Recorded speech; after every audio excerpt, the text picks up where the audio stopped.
오늘 함께 나누실 하나님의 말씀은 신약성경 고린도후서 1장 3절부터 11절까지의 말씀입니다. 고린도후서 1장 3절부터 11절까지의 말씀입니다. 자, 고린도후서 1장 3절부터 11절의 말씀을 제가 읽겠습니다. 찬송하리로다. 그는 우리 주 예수 그리스도의 하나님이시요 자비의 아버지시요 모든 위로의 하나님이시며 우리의 모든 환난 중에서 우리를 위로하사 우리로 하여금 하나님께 받는 위로로서 모든 환난 중에 있는 자들을 능히 위로하게 하시는 이시리로다. 그리스도의 고난이 우리에게 넘친 것 같이 우리의 위로도 그리스도로 말미암아 넘치는도다. 우리가 환난 받는 것도 너희의 위로와 구원을 위함이요 혹 위로받는 것도 너희의 위로를 위함이니 이 위로가 너희 속에 역사하여 우리가 받는 것 같은 고난을 너희도 견디게 하느니라. 너희를 위한 우리의 소망이 견고함은 너희가 고난에 참여하는 자 된 것 같이 위로에도 그러할 줄 알미라. 형제들아, 우리가 아시아에서 당한 환난을 너희가 알지 못하기를 원치 아니하노니 힘에 지나도록 심한 고생을 받아 살 소망까지 끊어지고 우리 마음에 사형 선고를 받은 줄 알았으니 이는 우리로 자기를 의뢰하지 말고 오직 죽은 자를 다시 살리시는 하나님만 의뢰하게 하심이라. 그가 이같이 큰 사망에서 우리를 건지셨고 또 건지시리라. 또한 이후에라도 건지시기를 그를 의지하여 바라노라. 너희도 우리를 위하여 간구함으로 도우라. 이는 우리가 많은 사람의 기도로 얻은 은사를 인하여 많은 사람도 우리를 위하여 감사하게 하려 함이니라. 아멘. 자, 우리가 만일 어느 낭떠러지 같은 곳에서 지금 간신히 무엇을 하나를 잡고 그냥 버티고 있다라고 한번 생각을 해보시기 바랍니다. 그때 어떤 누군가 와서 내가 너를 위로해 줄게. 너 거기 낭떠러지에 있으니까 맛있는 거 줄까? 아니면 돈 많이 줄까? 아니면 아름다운 옷을 줄까? 이런다면 이것은 그 낭떠러지에 매달려 있는 사람에게는 참된 위로가 될 수 없어요. 그 지금 낭떠러지에 매달려서 자기의 생명을 잃을 것 같은 그 두려움과 공포에 쌓여있는 그 사람에게는 오직 단 하나, 그 사람의 손을 잡아서 그 낭떠러지에서 끌어올려서 평평한 곳에 설 수 있게 하는 그 한 가지, 오직 그것만이 그 사람에게 위로가 되고 평안이 될 수가 있어요. 하나님 앞에서 이 세상을 살아가는 모든 사람이 하나님 앞에서 바로 이와 같은 모습으로 살아가요. 우리가 하나님으로부터 받는 위로는 재물이 많아지는 것, 아니면 건강한 것, 자식들이 잘 되는 것, 아니면 많은 물질과 많은 수많은 아름다운 것을 쌓아두고 살아가는 그것이 참된 위로가 될 수가 없어요. 우리를 참된 진정한 우리에게 위로가 되시는 것은 바로 하나님께서 우리를 죽은 자 가운데서 살려내셔서 영원한 죽음, 영원한 심판과 저주 가운데서 우리에게 영원한 생명의 하나님의 나라로 인도하심, 이것이 바로 진정한 위로와 진정한 하나님의 평강일 줄로 믿습니다. 이것만이 우리에게 주시는 진정한 은혜요, 진정한 위로인데 이 하나님을 모르고 이 하나님의 은혜와 평강을 경험해보지 못하거나 이 하나님의 누군지를 알지 못하는 자들에게는 이 위로는 굉장히 미련해 보이기도 하고 하찮아 보이기도 하고 별 쓸데 없는 것처럼 다가올 수밖에 없어요. 그러나 하나님으로부터 은혜와 평강이 있기를 경험하고 하나님으로부터 은혜와 평강을 받아 누릴 수 있도록 하나님의 은혜로 부름을 받은 자들에게는 이 하나님의 구원의 은혜, 이 영원한 생명의 위로는 그 세상 어떤 무엇과도 바꿀 수 없는 정말 가슴이 울리도록 감사할 수 있는 진정한 은혜임을 고백할 수 있다는 것입니다. 고린도전서 1장 2절에 하나님은 우리 아버지와 주 예수 그리스도를 쫓아 은혜와 평강이 있기를 원하노라 라고 사도 바울이 고백하는 말씀이 있는 것을 봅니다. 여러분, 여기에 은혜와 평강의 시작과 은혜와 평강을 우리에게 주어지는 모든 것은 바로 하나님으로부터 우리에게 은혜와 평강이 주어지는 것입니다. 사도 바울은 이 하나님의 은혜와 평강을 너무나도 실질적으로 경험해 보았고 이 은혜와 평강이 하나님께로부터 옴을 이 사도 바울은 삶에서 누리고 사는 삶을 살았기에 하나님으로부터 그리스도 예수를 쫓아 은혜와 평강이 고린도 교회 너희 성도들에게도 있기를 원하노라고 선포하고 있는 말씀입니다. 여러분, 은혜가 무엇입니까? 은혜는 우리가 받을 수 있는 어떤 자격이나 조건이나 아니면 어떠한 컨디션이 있기 때문에 받는 것은 은혜가 아닙니다. 그것은 대가일 줄로 압니다. 그러나 하나님께서 우리에게 은혜가 되신다라는 것은 우리가 하나님 앞에 거룩한 자녀로 의의 열매를 맺는 하나님을 찬양할 수 있는 어떤 자격도 갖추지 아니하였으나 하나님께서 우리를 불러내셔서 그 하나님의 자녀가 되게 하시고 그 자녀로서 하나님 앞에서 살아갈 수 있는 자들로 하나님의 세우심, 하나님의 베풀어 주심, 하나님의 인도하심이 바로 은혜인 것입니다. 그런데 이 사도 바울이 고린도후서 1장 2절에 은혜라고 선포하면서 한 가지 강조하는 것이 있습니다. 그것은 바로 하나님과 은혜로 화목하게 되었다라고 하는 하나님의 말씀입니다. 여러분, 고린도후서 5장 19절부터 21절의 말씀에 보면 사도 바울이 하나님이 예수 그리스도를 통하여 우리를 하나님과 화목하게 하심이 무엇인지를 말씀해 주십니다.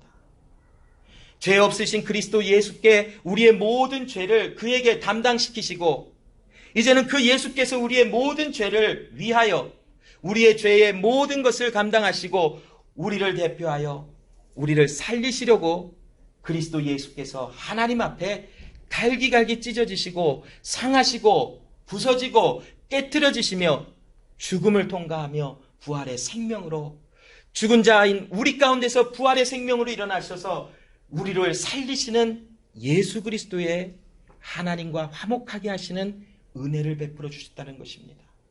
여러분, 하나님과 화목하게 될 수 있는 것은 우리의 어떤 노력과 우리의 어떤 일과 우리의 어떠한 열심으로 우리의 각오나 결단으로 우리의 또한 어떤 마음으로 하나님과 화목될 수가 절대로 없는 것입니다. 여러분, 한번 기름과 물을 한번 섞어본 적이 있을 것입니다. 아무리 섞어보려고 해도 있는 힘껏 그 병을 흔들어도 다시 물과 기름은 층으로 나뉘어서 분리가 될 수밖에 없는 성질을 갖고 있어요. 하나님 밖에서는 마치 물과 기름이 절대로 섞이지 않은 것 같이 하나님의 은혜가 아니라면 우리는 하나님의 그 임재와 나라에 들어갈 수 있는 사람들이 아니라는 것입니다. 그런데 우리에게 은혜를 베풀어 주시는 하나님은 우리에게 그 하나님의 나라로 우리를 인도하여 주셔서 하나님의 의가 되게 하시는 하나님의 은혜를 우리에게 베풀어 주사 우리로 하나님과 화목하게 하셔서 아예 우리의 모든 삶이 하나님 안에서의 삶이 되도록 우리에게 은혜를 베풀어 주신 하나님이 계시다라고 선포합니다. 또한 여러분, 고린도후서 1장 2절에 사도 바울이 은혜와 평강이 아버지와 그리스도 예수를 통하여 우리에게 흘러 들어온다라는 것을 이야기하셨는데 여기 평강이라는 것은 무엇입니까? 바로 우리에게 주신 은혜의 결과, 즉 하나님과 화목하게 되어 그 구원의 은혜로 말미암아 우리 영혼이 평안한 상태, 걱정과 두려움과 공포와 염려가 사라진 평안한 상태가 된 것을 이야기하고 있는 것이 바로 평강이라는 것입니다. 요한복음 14장 27절에 예수님께서 제자들에게 이제 예수님이 제자들과 곧 헤어지는 그 시간 속에 제자들이 걱정과 근심을 할 수도 있었고 이제 예수님이 그들의 눈에 보이지 아니하는 그런 삶 속에서 여러 가지 위험과 환난과 핍박 속에서 두려워할 수 있는 상황이었을 것입니다. 그때에 예수님께서 그 제자들에게 이와 같은 말씀을 주십니다. 평안을 너희에게 끼치노니 곧 나의 평안을 너희에게 주노라. 내가 너희에게 주는 것은 세상이 주는 것 같지 아니하니라. 너희는 마음에 근심도 말고 두려워하지도 말라라고 말씀합니다. 바로 평강이 이런 것입니다. 여러분, 우리가 평안한 상태가 되어져 평안한 마음을 우리에게 주어지고 평안하여 두려움과 근심 앞에서도 요동치지 아니할 수 있는 그 이유는 하나님의 은혜를 받아 누리고 있는 사람이기 때문에 그렇답니다. 하나님께서 우리를 구원하셔서 내가 하나님 앞에 말씀을 잘 지켜서도 아니고 하나님 앞에 기도를 열심히 해서도 아니고 성경 말씀을 열심히 묵상하고 성경 말씀을 열심히 공부해보고 예배 잘 드려보고 헌물을 많이 드려보고 봉사와 여러 가지 일들을 힘차게 하였기 때문에, 그런 조건이 있었기 때문에 하나님의 구원의 은혜가 하나님과 화목하게 됨이 우리에게 주어진 것이 아니라 하나님이 예정하신, 태초전부터 우리를 아시는 하나님께서 그 하나님의 은혜로 우리를 불러내셔서 내가 어떠하든, 내가 형편없는 사람이건 어떤 지금 삶을 살아가는 사람이건 그 사람을 불러내어 하나님의 나라가 되게 하시고 하나님의 의가 되게 하셔서 말씀을 사모하게 하시고 하나님을 더욱더 갈망하게 하시는 삶의 변화가 나타나게 하시는 것입니다. 우리는 그러한 삶을 살아가지며 우리의 마음에 근심도 두려워하지 아니함도 점점 우리의 마음속에 더욱더 충만하게 되어 그 하나님을 기뻐하며 그 하나님을 찬양하는 일들이 우리의 삶 속에서 계속하여 샘솟듯 우리 마음 가운데서 흘러져 터져 나오는 것입니다. 여러분, 그 위로의 하나님, 은혜의 하나님을 믿으십니까? 그렇다면 우리의 삶에는 염려와 걱정과 근심이 평안해진 우리의 삶 속에서 점점점 소멸해 갈 수밖에 없는 것입니다. 사도 바울은 오늘 본문 3절에 우리가 하나님으로부터 은혜와 평강을 받은 사람이기에 그것이 바로 우리에게 하나님의 위로하심이다라고 설명하고 있습니다. 3절에 보니까 찬송하리로다 그는 우리 주 예수 그리스도의 하나님이시요 자비의 아버지시요 모든 위로의 하나님이시며 라고 하나님의 이름을 찬양하고 있어요. 사도 바울이 지금 이 하나님의 이름을 찬양한다라는 것은 마음에도 없는 것을 그냥 힘써서 하나님은 이럴 것이야 라고 어떠한 개념이나 추상적인 것이나 이념적으로 어떠한 생각 가운데 하나님을 찬양한 것이 아니라 진정한 위로자 되시는 그 그리스도 안에서 주시는 하나님의 위로하심을 이 사도 바울은 아는 거예요. 경험해 보았어요. 그리고 그 위로하심이 무엇인지를 진정으로 그 안에서 살아가고 있는 삶이기 때문에 그 하나님의 이름을 찬양한대요. 그러면 여러분, 그 하나님의 위로의 정의가 무엇입니까? 말씀을 통하여 한번 우리가 정확하게 하나님의 위로가 무엇인지를 한번 또 정확하게 한번 나누길 원합니다. 자, 이사야 61장 1절로 3절에 보면 주 야훼 신이 내게 임하셨으니 이는 야훼께서 내게 기름을 부으사 가난한 자에게 아름다운 소식을 전하게 하려 하심이라. 나를 보내사 마음이 상한 자를 고치며 포로된 자에게 자유를, 갇힌 자에게 노임을 전파하며 야훼 은혜의 해와 우리 하나님의 신원의 날을 전파하여 모든 슬픈 자를 위로하되 무릇 시온에서 슬퍼하는 자에게 화관을 주어 그 죄를 대신하며 희락의 기름으로 그 슬픔을 대신하며 찬송의 옷으로 그 근심을 대신하시고 그들로 의의 나무 곧 야훼 심으신 바 그 영광을 나타낼 자라 일컬음을 얻게 하려 하심이니라. 여러분, 하나님의 진정한 위로가 무엇입니까? 위로가 뭘까요? 하나님의 진정한 위로. 구원. 우리의 존재가 어두움과 사망과 하나님의 구원을 받아 누리지 못하는 그런 존재가 아니라 이제 하나님이 우리를 위로하셨다라는 것은 우리가 하나님 안에 그 영광 안에 구원받은 존재로 이제는 빛의 자녀로 하나님의 자녀로 하나님의 나라가 된 존재로 살아가게 하시는 것, 이것이 바로 하나님의 주시는 위로하심입니다. 하나님의 위로는 내가 너 질병 안 걸리게 해줄게, 어려움 안 만나게 해줄게, 슬퍼하지 않게 해줄게, 어려운 거 다 막아줄게, 이게 진정한 위로가 아닙니다. 하나님의 말씀하시는 진정한 위로는 나를, 하나님과 원수되었던 나를 그리스도 예수 안에서 하나님의 자녀로 불러내시고 이제는 하나님께서 내 안에 찾아 들어오셔서 그 생명으로 나를 하나님의 나라가 되게 하신 것입니다. 그래서 우리가 슬픔과 어려움과 걱정과 힘든 일들을 당하는 상황 속에서도 나의 존재를 바꾸신 그 하나님으로 인하여 기뻐할 수 있고 그 하나님 한 분으로 인하여 즐거워하며 행복하다라고 외칠 수 있는 존재로 만들어주심, 이것이 바로 하나님의 진정한 위로하심이라는 것입니다. 사도 바울은 이 하나님의 진정한 위로를 정말 처절하게 느꼈어요. 정말 이 하나님께서 자신을 하나님을 모르는 자, 예수 그리스도를 핍박하던 자, 예수 그리스도를 믿는 자를 잡아 쫓아가서 죽이려고 했던 자, 예수의 모든 것을 회방하려고 했던 자, 예수의 은혜 밖에 있었던 자기를 하나님께서 나를 하나님의 자녀로 불러내심이 무엇인지를 알게 하셨고, 만세 전에 나를 어머니의 뱃속에 잉태하기도 전에 나를 아셨던 하나님, 나의 만삭되지 못하여 난 나의 연약함과 부끄러움 속에서도 나를 지명하여 부르사 하나님의 자녀가 되는 존재로 바꾸시는 진정한 위로 주심이 무엇인지를 사도 바울은 삶의 처절한 아픔과 고난과 힘듦 속에서 알게 되어졌어요.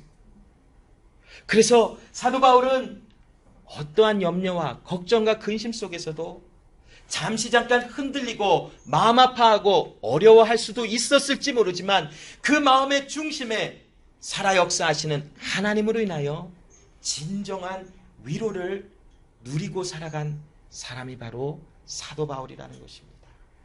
여러분, 그 사도 바울은 이제 4절에 이와 같이 고백을 합니다. 자, 우리의 모든 환난 중에서 우리를 위로하사 우리로 하여금 하나님께 받는 위로로서 모든 환난 중에 있는 자들을 능히 위로하게 하시는 이시리로다 라고 선포합니다.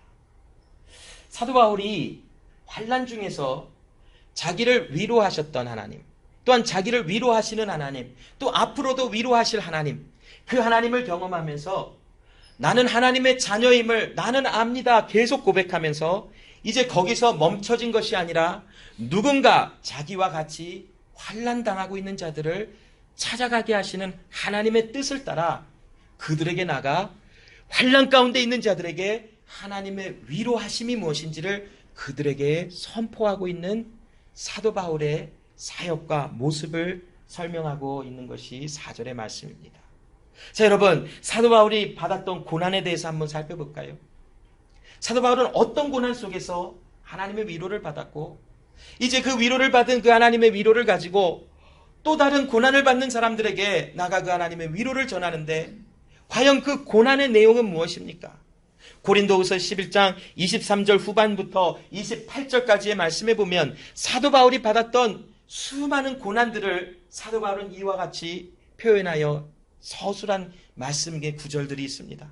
내가 수고를 넘치도록 하고 옥에 갇히기도 더 많이 하고 매도 수없이 맞고 여러 번 죽을 뻔하였으니 유대인들에게 40에 하나 감한 매를 5번 맞았으며 3번 태장으로 맞고 1번 돌로 맞고 3번 파선하는데 일주야를 기품에서 지냈으며 여러 번 여행의 강의 위험과 강도의 위험과 동족의 위험과 이방인의 위험과 시내의 위험과 광야의 위험과 바다의 위험과 거짓 형제 중의 위험을 당하고 또 수고하며 애쓰고 여러 번 자지 못하고 줄이며 목마르고 여러 번 굶고 춥고 헐벗었노라. 이외에 잃은코 사하고 오히려 날마다 내 속에 눌리는 일이 있으니 곧 모든 교회를 위하여 염려하는 것이라. 여러분, 사도 바울이 받았던 이 고난의 내용은 정말 사람으로서 정말 가기 싫은 길이었을 것이에요. 정말 그냥 하나님의 보내심이 없다면 갈 수 없는 곳이 바로 이 사도 바울이 갔던 모든 고난의 길이었던 것 같아요. 여러분, 40에 하나 감한 매를 맞으면 거의 죽음을 맛본대요. 태장을 맞으면 그 매 독이 올라서 거의 걷지도 못하는 그런 아픔과 힘듦이 있대요. 여러분, 돌로 쳐서 맞아서 바울이 죽은 줄 알았어요. 그래서 그 사람들이 그 바울을 저 성문 밖에다 그냥 집어 던져버렸어요. 하나님은 또 그를 살려내세요. 또 어려움과 힘듦, 또 그것뿐만이 아니라 굶고 춥고 헐벗었대요. 거지잖아요. 그냥 봐도 생그지잖아요. 생그지. 배고프고 춥고 벗었다. 거지 같잖아요. 그냥 그런 삶을 살아가면서도 예수 이름을 막 증거해요. 또 광야의 위험 여행하다가 지금은 차가 있어서 뭐 조금 그래도 안전하게 다니지요. 뭐 비행기도 있고 배도 있고 뭐 자전거도 있고 뭐 여러 가지 우리가 교통수단으로 우리가 가요. 그래서 사도 바울이 지금 사역하던 이 시대에는 아마 그런 편리한 교통수단은 없었을 것이. 때로는 가다가 광야의 그 뜨거운 위험을 처하기도 하고, 물이 없어 힘들어 보기도 하였고, 밥이 없어 또 위험과 바다의 위험과 또 거짓 형제들이 나와서 사도 바울을 위협하여 막 죽이려고, 막 그 저작거리 그 시장에 깡패들을 데리고 와서 사도 바울을 죽이려고 막 쫓아오는 일도 있었지요. 그런 수많은 어려움을 당했던 사도 바울이 무엇이라 고백하냐면, 나의 이 모든 고난에서, 환난 중에서 나의 위로가 되신 분은 오직 하나님 한 분이셨다. 그리고 지금도 그 하나님 한 분이시며 앞으로도 그 하나님 한 분만이 나의 영원한 위로자시다라는 것을 믿음으로 고백하고 있어요. 여러분, 사도 바울이 지금 이런 수많은 어려움 속에서 하나님이 사도 바울을 위로하시며 주셨던 말씀은 무엇인 줄 아십니까? 그것은 바로 너는 내 자녀야. 너는 나의 사람이며 내가 너를 구별하여 보낸 사람이라. 그러니 너와 나는 함께하며 너는 어디로 가든지 내가 너와 함께하며 내 모든 것을 내가 함께하리라 하시는 정체가 변한, 그런 실존적인 정체가 변한 하나님의 사람이라고 하는 하나님의 위로의 말씀이 사도 바울이 임했을 때, 이런 모든 겉으로 드러나고 속에 갈등하는 모든 것이 하나님 앞에서, 물론 육체의 힘듦과 어려움과 슬픔과 아픔이 있었지만 그리스도 예수 안에서 참된 위로와 참된 행복과 기쁨을 누리는 삶이 되어졌어요. 사도 바울은 또 이런 일 외에도 교회를 위하여 기도할 때마다 그 교회의 억압과 핍박과 아픔을 누리며 생각하며 얼마나 그 마음에 애통해하며 또한 가슴을 졸이는 일, 또 가슴이 힘든 일들이 있었는지 자신 속에 눌리는 일이 있었다라고 말씀을 하고 있어요. 저도 이것을 조금 느껴보는 것이 무엇이냐면, 우리 지체도가 이렇게 교제하고 또 말씀을 나누다 보면 하나님을 모른다고 그러는 이 고백 가운데 그냥 가슴이 아파요. 그냥 너무나 힘이 들어요. 그게 그냥 힘들어서 힘듦이 아니라 애통해하기, 안타까워서. 내가 만난 그 하나님을, 이 하나님의 사람도 만났으면 얼마나 좋을까 하는 안타까움. 그것을 기도하다가 정말 때로는 마음의 힘듦 속에 사도 바울이 표현한 내 속에 눌리는 일이 있다라고 표현한 것처럼 내 마음에도 부담감과 눌림과 정말 가슴 아프는 그 일들이 내 마음속에 있음이 보여지더라고요. 여러분, 우리의 그리스도 예수의 그 고난, 그리스도 예수로 살아가는 그 삶 자체가 바로 이러한 고난을 하나님은 통과하게 하셨어요. 그리고 이 고난 속에서 하나님의 참된 위로가 무엇인지를 매일의 삶 속에 경험하고 다시 되새김질하며 다시 바라볼 수 있도록 하나님은 우리의 삶을 지금 계속 만들어 가시며 인도하시는 하나님이시라는 것을 우리에게 보여주십니다.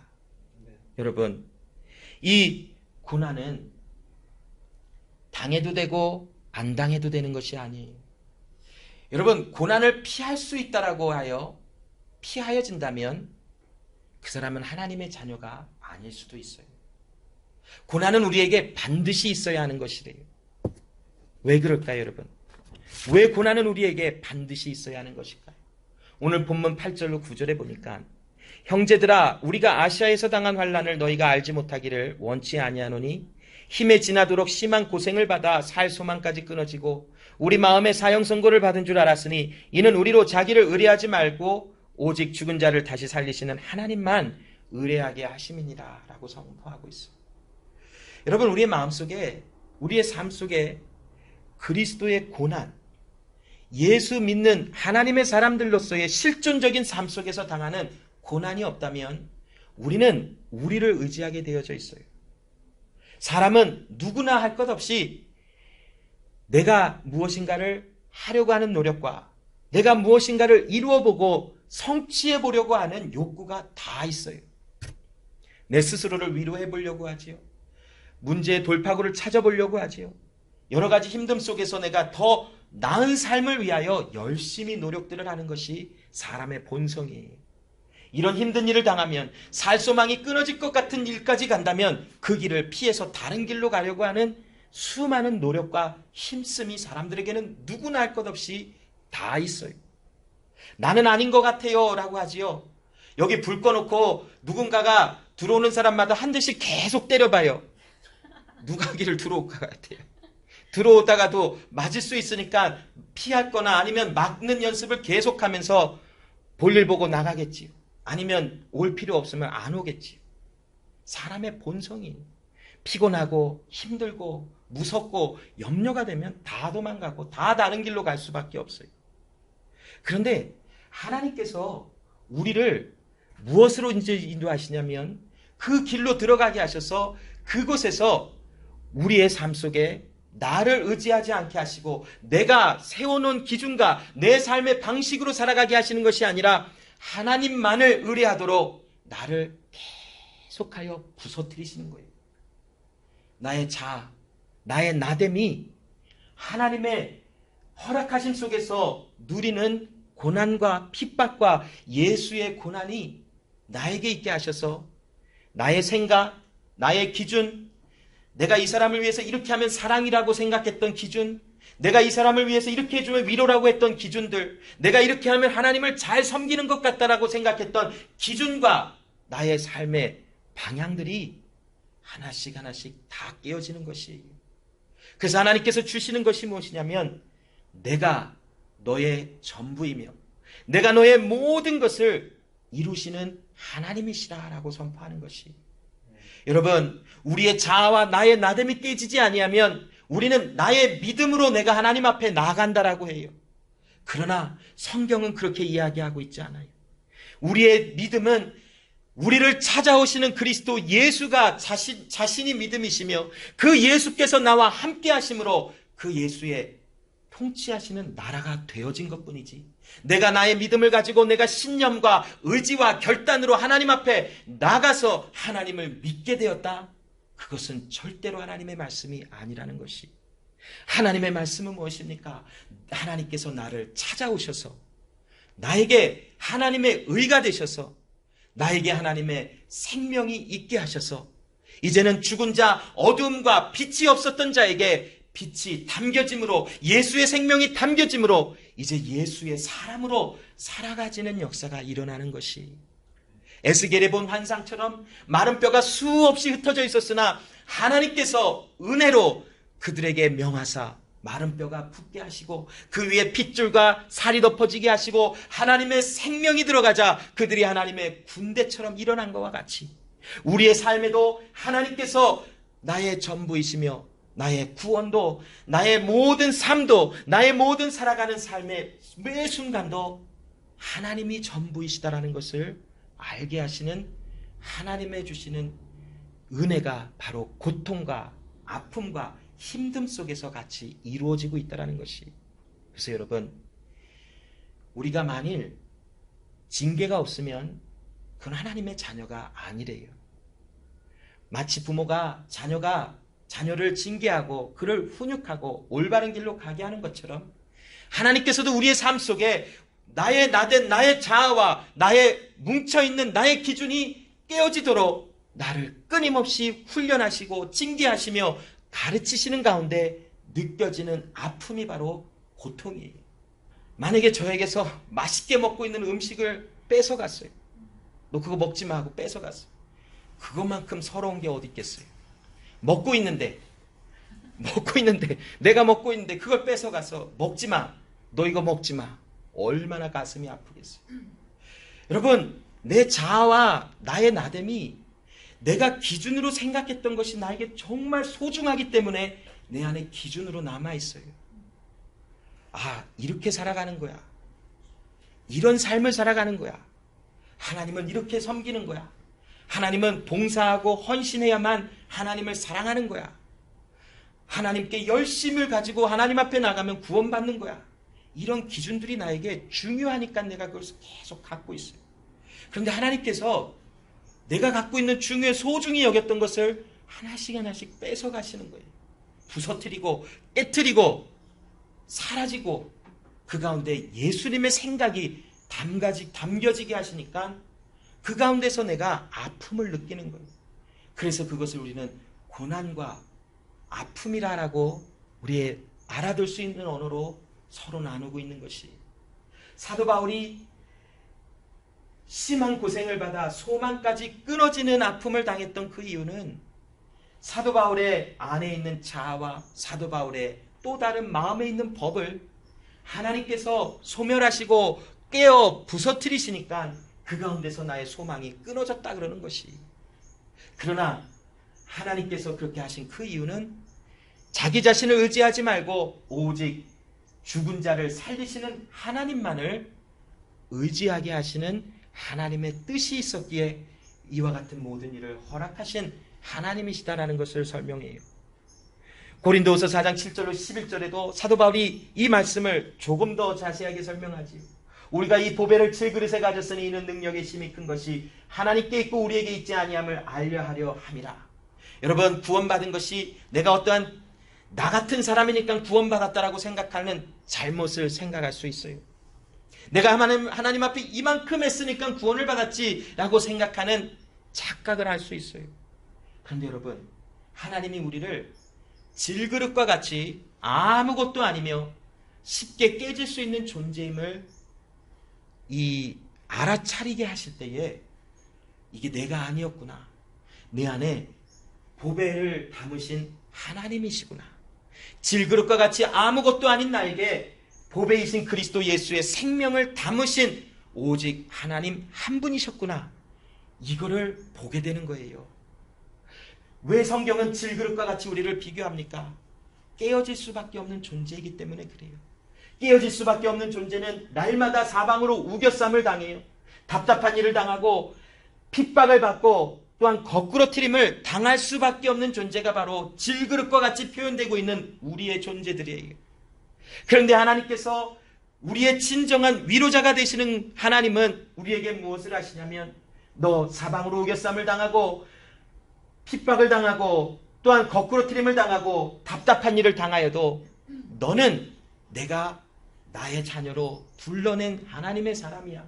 그러니 그 가운데서 내 안에서 이루어지는 것은 능력의 힘이 큰 것이 너에게 있지 아니하고 바로 전능하신 하나님 나 야훼 하나님께 있음을 나는 너로 하여금 알게 하기를 원하노라 하시는 말씀이 우리 가운데 이루어지고 있는 것이. 그래서 여러분, 우리의 예수 믿는 그리스도 예수 안에서 살아가는 삶에 고난받는 것은 창피한 일도 아니고 이상한 일도 아니고 또한 회개망측한 일도 아닌 것이, 비정상적인 일도 아닌 것이에요. 그리스도 예수 안에서 하나님께서 베풀어 주시는, 하나님께서 허락하여 모든 일어나고 있는 이런 거꾸로뜨림을 당한과 핍박과 또한 여러 가지 사방으로 우겨쌈을 당하는 그 가운데 우리의 마음은 짓눌리는 것 같고 아파하고 살 소망이 끊어지는 것 같은 힘듦을 당할지 모르나, 그러나 내 안에서 역사하시는 하나님의 능력은 나로 하여금 너 질그릇과 같은 너희 하나님의 자녀들아, 하나님의 모든 능력을 의지하고 바라보게 될지어다라고 하시는 말씀을 이루어내고 계시는 하나님의 열심이 우리 안에 있다라는 것입니다. 네. 여러분, 여기 보면 우리가 항상 예수 죽인 것을 몸에 짊어짐은 예수의 생명도 우리 몸에 나타나게 하려 함이라라고 말씀합니다. 여러분, 예수의 죽인 것을 몸에 짊어졌다라는 것은 예수 죽으신 예수를 짊어지고 간다라는 것이 아니라 죽임을 당하시고 죽음을 통과하여 부활의 생명이 일어나신 그 그리스도 예수의 흔적을 이야기하고 있어요. 그 예수의 그 죽음과 예수의 부활의 생명이 내 안에 나타나질 때에 우리는 그리스도 예수와 연합된 삶으로 살아가게 되어지는 것이라고 고린도후서는 말씀을 선포하고 있어요. 갈라디아서 2장 20절의 말씀처럼 내가 그리스도 예수와 함께 십자가에 못 박혔다. 즉 예수의 죽은 몸을 내가 짊어짐은 이제는 내가 사는 것이 아니라 내 안에 예수가 사시는 것, 바로 나와 예수는 하나가 되어 내가 예수 안에 살아가지는 역사가 이루어짐을 선포하고 있는 말씀이에요. 그래서 사도 바울은 고린도후서 오늘 본문의 9절에 나의 모든 이 고난과 어려움을 통과하게 하시는 것은 나를 의뢰하지 아니하고 오직 죽은 자를 다시 살리시는 하나님만을 의뢰하게 하시는 하나님이시라. 이것을 선포하고 있는 것이. 자, 5절부터 7절까지를 보면 그리스도의 고난이 우리에게 넘친 것 같이 우리의 위로도 그리스도로 말미암아 넘치는도다. 자, 지금 이 5절을 선포하고 있는 사도 바울의 그 어투가 어떨까요? 어떤 마음 가운데 이 말씀을 선포하고 있을까요? 기쁨 가운데. 물론 기쁘죠. 정말 그 하나님을 신뢰함 가운데 정말 자신 있게 이 말씀을 선포해요. 자, 사도 바울이 지금 왜 이렇게 선포하는지 보길 원하는데, 그리스도의 고난이 우리에게 넘친 것 같이 우리 안에 그리스도로 말미암아 위로도 넘치는 도다. 엄청난 사도 바울의 하나님을 신뢰하는 마음에서 선포되고 있는 말씀이에요. 사도 바울은 지금 내가 환난과 어려움을 통과하고 이 어려움 속에서 짓이겨지는 것 같고 살 소망이 끊어지는 것 같은 이런 삶을 살아갈지라도 나의 모든 것은 하나님의 손에 있으며 나의 모든 것은 하나님의 구원의 은혜 속에 있는 것이며 또 나는 이 어려움 속에서 나의 전부가 되시는 주님을 더욱더 만나기를 원하는 마음이 되어지며 또 이 어려움과 힘듦 속에서 나는 하나님이 너는 내 자녀라는 것을 더욱더 마음에 충만히 채움을 받는 것을 알았기에 사도 바울은 예수 그리스도를 진짜 신뢰하는 그 마음속에 이 말씀을 선포하는 것이, 여러분, 우리의 마음의 짓눌림과 살 소망이 끊어지는 것 같은 어려움과 힘듦이 우리에게 있다라는 것은 한편으로 어떤 증거인 줄 아십니까? 하나님의 상관하시는 바가 있다라는 것이, 하나님이 우리에게 우리의 마음과 생각 속에 하나님의 자녀임을 더욱더 채워넣으시고 우리가 하나님의 자녀임을 더욱더 충만히 누림으로 그 하나님 앞에 온전히 세움을 받게 하시는, 견고하게 자라나게 하시는 하나님의 일하심이 우리 가운데 있다라는 것이에요. 살다 보면 여러분 여러 가지 힘듦을 당해요. 재정적인 문제도 당할 수도 있지요. 육체의 어려움도 당할 수도 있지요. 또 그냥 아무렇지도 않은데 갑자기 그냥 우울하고 기분이 나빠요. 그냥 그러다가 하나님 말씀 이렇게 접하면 그만큼 신경질 나는 것도 없어요. 그냥 뭐래 그냥 듣기 싫어 이런 때도 있어요. 누가 같이 기도하자 그러면 괜히 기분이 나빠요. 잘 기도하다가 자 우리 교회 가서 우리 뭐 하자 그러면 내가 왜 이런 마음이 들 수도 있어요. 근데 여러분 그 가운데 하나님이 무엇을 하신 줄 아세요? 내가 아무것도 아닌 사람인 것을 보여주고 계시는 거예요. 정말 내가 뭐가 된 줄로 알았을지도 몰라요. 와, 이만하면 됐지. 나 여기 말씀도 많이 있고 교회도 열심히 나가고 뭐도 하고 나만큼이면 됐지. 근데 하나님은 그 가운데 너가 뭘 할 수 있는데 우리의 정체에 숨겨져 있던 나의 모습을 보여주실 때 내가 정말 이렇게 악한 사람이구나. 하나님 없이는 내가 아무것도 이룰 수 없는 그런 사람이구나. 이거를 보여주시더라고요.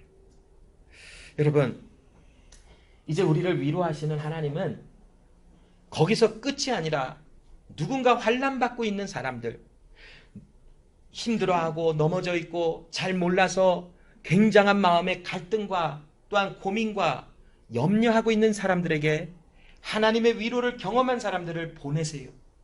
그래서 그들에게 무엇하게 하시는 줄 알아요? 말씀을 선포하게 하세요. 그들에게 하나님이 나에게 어떤 일을 행하셨는지에 대한 하나님의 행하심을 증거하게 만드세요.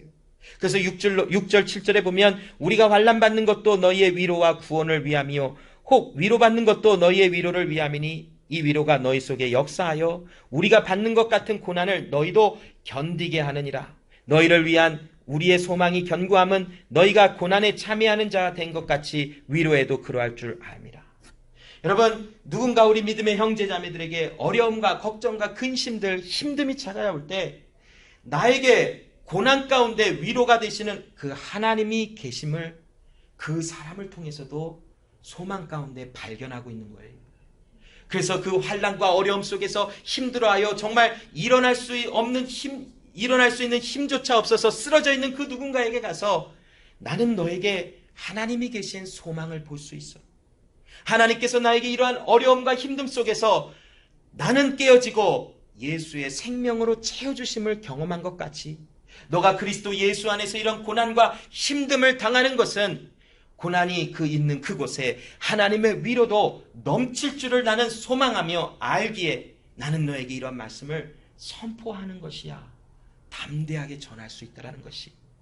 여러분, 그것이 아무것도 아닌 것 같지만 우리의 연약한 입술로 전한 것 같은 그 하나님의 말씀이 살았고 운동력이 있어 그 사람의 심령과 마음과 골수와 모든 것을 찔러 쪼개어 그 사람의 어떠함이 하나님의 말씀 앞에서 다 드러나게 되어져 있어요.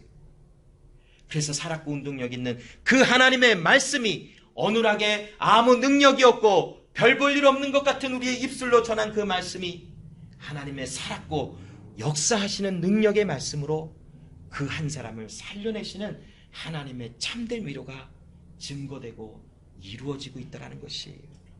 이사야의 말씀처럼 여러분, 하나님의 입술을 통하여 선포된 말씀은 하나님께로 헛되이 돌아가지 아니한대요.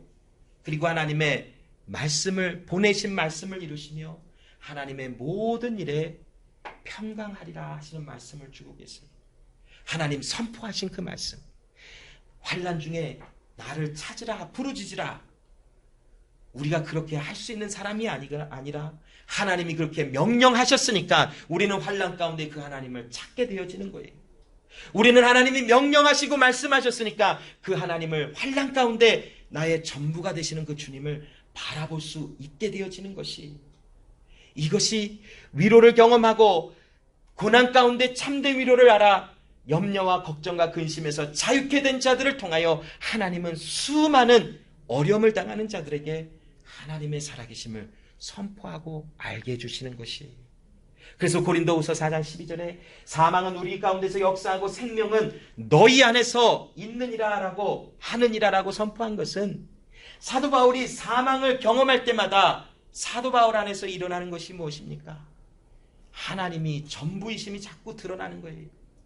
사도 바울은 죽어지고 이제 사도 바울 안에 있는 그리스도가 사시는 것이 깨달아지고, 실질적으로 실존적인 삶에서도 사도 바울이 생각과 경험과 결단하여 행하는 것이 아니라 사도 바울 안에 역사하시는, 살아 역사하시는 하나님 그리스도 예수가 사도 바울과 함께 하나님의 일을 행하실 때에 누군가에게 예수 그리스도의 생명이 전달되어지고 증거되어지는 일들이 나타나게 되어져 있다는 것이, 우리 믿음의 형제자매들, 살아가는 모든 삶 속에서 업앤다운이 있을 수 있어요. 항상 하나님 앞에 막 영원토록 변함없이 그 하나님을 찬양하고 그 하나님만을 신뢰하는 것은 어떤 사람인 줄 알아요? 이미 이 세상 사람이 아니에요. 저 하나님의 나라에 속한, 이미 육신의 모습을, 장막을 벗은 자만이 그렇게 할 수 있어요. 그것까지 하나님은 우리를 인도하셔서 마침내 하나님의 나라에 들이시는 것인데, 이 세상을 살아가는 육체의 삶을 살아갈 때는 넘어지기도 하고 쓰러지기도 하고 끊임없이 매일이라 일컫는 오늘의 삶 속에 나는 실패를 경험하고 또한 좌절하고 어려움을 통과하면서 끊임없이 하나님만이 나의 능력이심을 알게 하세요. 그 하나님이 우리 가운데 역사하셔서 그러한 삶을 살아가는 많은 사람들에게 예수의 생명이 무엇인지를 알게 해주시니까, 이것이 나의 위로구나, 이것이 나의 참 자유며 이것이 행복이구나를 선포하고 그 사람이 또 일어나 또 다른 누군가를 향하여 달려나가지는 하나님의 역사하심이 있게 되어지는 것이에요. 고린도후서 1장 24절에 우리가 너의 믿음을 주관하려는 것이 아니요 오직 너의 기쁨을 돕는 자가 되려 함이니 이는 너희가 믿음에 섰음이라. 자, 사도 바울이 이 말씀을 왜 고백하고 있을까? 지금 사도 바울이 지금 모습은 고린도 교회 성도들에게 내가 너희에게 가서 믿음을 어떤 그 주인처럼 너에게 믿음을 심어주거나 아니면 어떤 일을 함으로 너희를 주관하고 다스려서 억지로 하나님 앞에 나아가게 하려고 하는 그것이 아니라, 그들의 아픔과 힘듦 속에 하나님이 내 안에서 어떤 일을 행하셨는지를 증거하고 본을 보이고 선포하는 것이 바로 너희를 도와 하나님 앞에 나가게 하는 것이다라는 것을 선포하고 있어요. 여러분, 우리가 누군가를 위로할 때에 우리가 한 가지 하나님께서 우리의 삶을 이렇게 인도해 나가실 것인데 어떻게 가시냐면 그 사람 위에 있는 것이 아니에요. 하나님께서는 우리를 돕는 자, 또 선포하는 자, 말씀을 전달하는 자로 보내세요. 그래서 진정한 위로는 파라칼레오, 즉 옆에 가서 그 사람 가까이 가는 거예요. 그리고 그를 권면해주고 격려해주고 내 안에서 하나님은 이런 하나님이시다라고 알려주고 하나님의 정체에 대해서 하나님의 행하시는 일에 대해서 말씀을 전달해 줄 때 그 누군가는 그곳에서 일어나짐을 당하는 것이 하나님의 행하심 가운데 나타나게 되어져 있어요.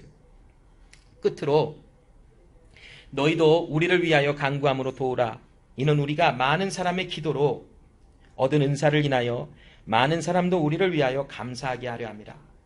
자, 여기 사도 바울이 지금 고린도후서 1장 11절에 사도 바울을 위하여 기도함으로 간구함으로 자신을 도우라 그래요. 왜 이 말씀을 선포하고 있냐면 이 지금 고린도 지역에는 사도 바울을 미워했던 많은 사람들이 있어요. 교회 안에서. 왜냐면 그 유대인들이 와서 또 다른 거짓 증거자들이 와서 사도 바울은 진정한 사도가 아니야 라는 말들을 막 알려줬어요.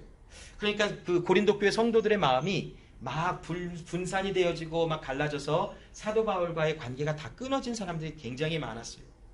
근데 사도 바울이 지금 그들을 향해서 그런 어려움과 힘듦과 고난 속에 아픔 속에 거할 수밖에 없는 그 자들에게 뭐라 하냐면 나를 위하여 기도하라, 간구하라. 그러며 그러함으로 나를 도우라.